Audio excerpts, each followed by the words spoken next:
back to the channel, everyone. Hey, so in this video, what I'm going to talk about is how to be direct without sounding rude in sales. So, the best salespeople, we don't sugarcoat things, avoid hard conversations, or dance around the truth. We know how to communicate with honesty and confidence and emotional control. So that's what I'm going to talk about in this video today. And I want you to go ahead and write all of this down. Look at that. Showed too much chest there for my own liking. So go ahead and write that down. You're not being rude. You're removing friction. And that's the title of Module 1. And I think one of the biggest communication mistakes people make in sales is believing that being direct, hey, somehow that's offensive. Well, it's usually not. What's offensive is wasting someone's time. So think about it. Like when you go to a doctor, do you want them to dance around your diagnosis? No, you want clarity. When you're hiring an attorney, do you want vague answers? No. Absolutely not. Think about a consultant. When you're paying a consultant, you are a consultant, right? You expect them to tell you exactly what they see. And sales is no different. The reason prospects come to you is because they have uncertainty. And your job is to reduce that uncertainty. Clarity reduces it, okay? Indirect communication increases it. The more words you force people to guess what you're saying, okay, the more internal mental energy that they're burning. So what does that do?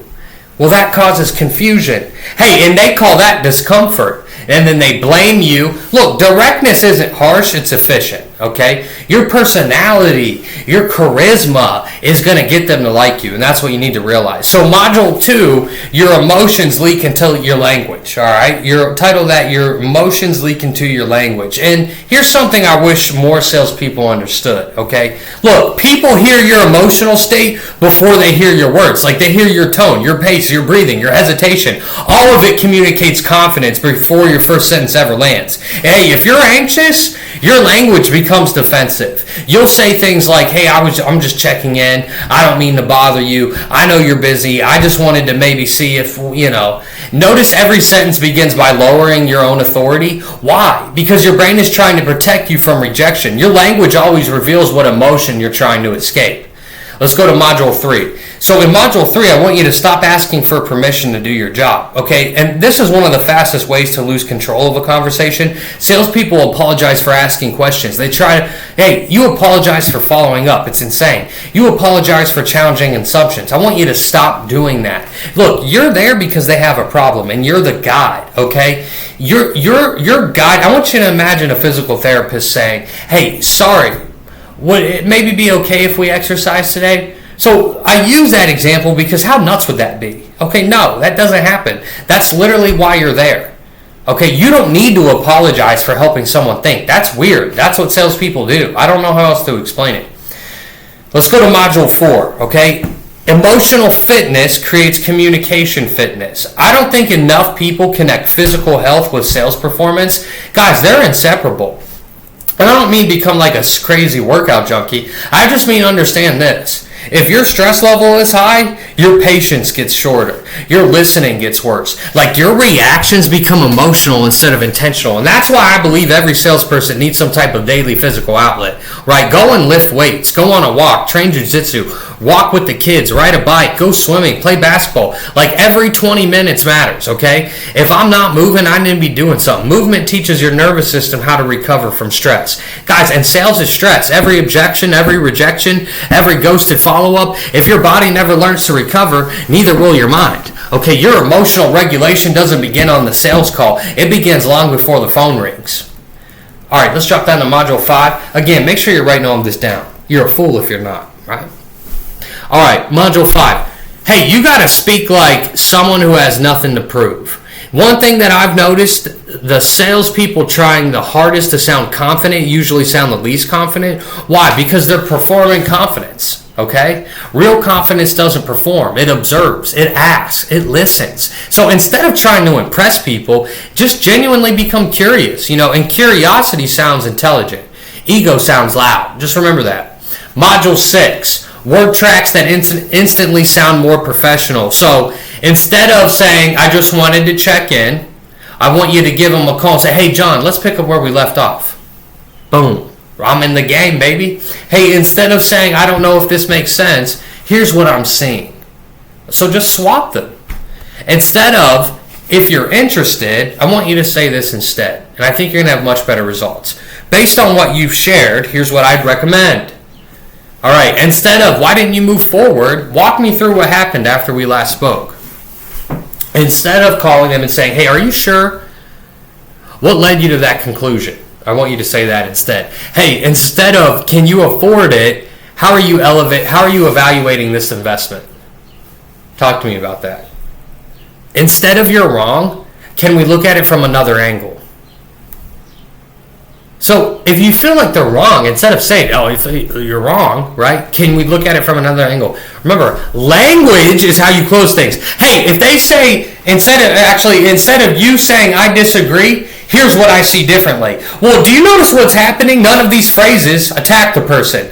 They invite thinking, and that's leadership. So let's go to Module 7. Hey, don't fight resistance. I want you to explore it. The moment someone pushes back, most salespeople push harder when that happens, and that's a big mistake. Understand this. Pressure creates pressure. Curiosity creates information. So instead of defending yourself, explore their thinking. Hey, tell me more. What's making you feel that way? When did you first come to that conclusion? Help me understand what's behind that. What would have to be true for you to see this differently? You see, those questions lower emotional defenses immediately. All right, let's go to Module 8. I want you to learn, and write this down, slow people down. I want you to learn how to slow people down, okay? And here's why. Because prospects often speak emotionally, okay? And what's that look like? Fast, scattered, they're jumping between topics. I don't want you to match their speed. Become their metronome, okay? I want you to become their metronome. And what do I mean by that? I want you to use phrases like, hey, let's unpack that. Let's stay with that thought. I want to understand this correctly. Start from the beginning. Give me the story. Look, the calmer the communicator, okay? The calmer the communicator almost always becomes the leader. The one who is the calmest energy always becomes the leader. Hey, Module 9, let's jump down to it. Silence, okay? Silence and the psychology of silence. The average salesperson's uncomfortable with silence. All of you, most of you are. The best of us weaponize it. Ask your question. Stop talking. I don't want you to rescue them. Don't rephrase it. Don't answer them. Hey, look, people think during silence. People reveal themselves during silence. Silence creates depth. Talking fills it. Just remember that. They'll give you the answer. Ask a good question. Let them answer it. Let them think about it. Let them really keep going and talking and talking. You go to talk. Just hold yourself back. Count to 3. Boom. All right, Module 10. Separate their emotion from your identity. So once I picked this up, it really helped propel me in my sales conversation. I want you to understand that someone being frustrated doesn't mean you're failing. Someone disagreeing doesn't mean you're wrong. Someone needing time doesn't mean you're losing. You have to stop trying your identity. You have to stop tying your identity to every response that you receive. Your job is to guide, not control. And the moment you stop taking everything personally, your communication becomes much cleaner. It's way more objective, more confident, and more trustworthy. So let me give you my favorite word tracks right here. These are pretty direct. Go ahead and title this Module 9. I like to say to people, let's be honest for a second. Hey, can I challenge your thinking? John, here's what concerns me. Janet, here's the pattern that I'm noticing. Can you help me reconcile something here? What am I missing? If we remove emotion from this for a minute, let's separate the facts from the assumptions. What's the decision really about? What problem are we actually trying to solve? You see, these phrases don't create conflict, they create clarity. And we know that, boom, clarity closes deals every single time. Hey, look, I do want to say this though. The goal isn't to become blunt. The goal is to become impossible to misunderstand. Clear communication is an act of respect. It saves time. It builds trust. It reduces confusion. And remember, look, your communication will always reflect the state of your mind. So train your body, train your mind, read every day, sleep enough, stay active. You got to challenge yourself physically.